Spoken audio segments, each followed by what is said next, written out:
नंदी कैसे बने भगवान शिव के वाहन। पुराणों के अनुसार नंदी असल में शिलाद ऋषि के पुत्र थे और शिलाद ऋषि थे ब्रह्मचारी। दरअसल हुआ यूँ कि ब्रह्मचारी व्रत का पालन करते करते शिलाद ऋषि के मन में एक भय बैठ गया। भय था कि बिना संतान उनकी मृत्यु के बाद उनका वंश समाप्त हो जाएगा। इसलिए उन्होंने अपने वंश को आगे बढ़ाने के लिए एक बच्चा गोद लेने का मन बनाया।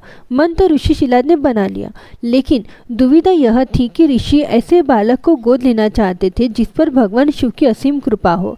अब ऐसा बालक ढूंढने से भी मिलना मुश्किल था, तो उस ऋषि भगवान की घोर तपस्या में लीन हो गए। लंबे समय तक तप करने के बाद उन्हें उसका कोई भी फल प्राप्त नहीं हुआ। ऐसे में ऋषि शिलाद ने अपनी तपस्या को और भी कठोर कर दिया। काफ़ी समय के कठोर तप के बाद आखिर भगवान शिव प्रसन्न हुए और उन्होंने ऋषि शिलाद को दर्शन दिए। भगवान शिव ने शिलाद ऋषि से कहा, मांगो, क्या वर मांगना चाहते हो। ऋषि शिलाद ने अपनी कामना भगवान शिव से जाहिर की। भगवान शिव ने शिलाद को पुत्र का आशीर्वाद दिया और वहां से चले गए। अगले ही दिन जब ऋषि शिलाद पास के खेत से गुजर रहे थे तो उन्हें वहां एक नवजात बच्चा मिला। बच्चे का मुख बेहद ही मनमोहक और लुभावना था। ऋषि बच्चे को देख बहुत खुश हुए और यह सोचकर इधर उधर देखने लगे कि इतने प्यारे बच्चे को इस हाल में यहाँ छोड़कर कौन चला गया। तभी भगवान शिव की आवाज़ आई और उन्होंने कहा, शिलाद, यही है तुम्हारा पुत्र। अब तो ऋषि शिलाद की प्रसन्नता का कोई ठिकाना ही नहीं था।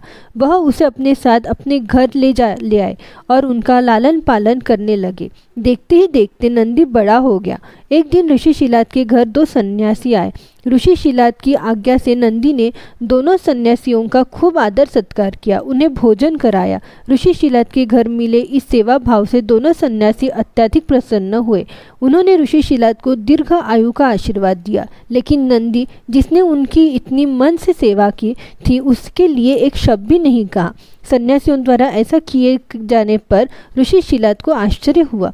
अपनी जिज्ञासा को शांत करने के लिए शिलाद ने सन्यासियों से ऐसा करने के पीछे की वजह पूछी। तब सन्यासी ने बताया कि आपके इस पुत्र की आयु बहुत कम है, इसलिए हमने इसे कोई आशीर्वाद नहीं दिया। नंदी ने सन्यासियों की यह बात सुन ली। नंदी ने अपने पिता से कहा, आपने मुझे स्वयं भगवान शिव के आशीर्वाद से पाया है, तो मेरे इस जीवन की रक्षा भी भगवान शिव ही करेंगे। आप इस बात की बिल्कुल भी चिंता न करो। इतना कहते हुए नंदी भगवान शिव की आराधना में लग जाता है। अपने पिता की तरह ही नंदी ने भी भगवान शिव को प्रसन्न करने के लिए कठोर तप किया। फलस्वरूप भगवान शिव प्रसन्न हुए और नंदी को बैल का मुख देकर अपना सबसे प्रिय और वाहक बनाया।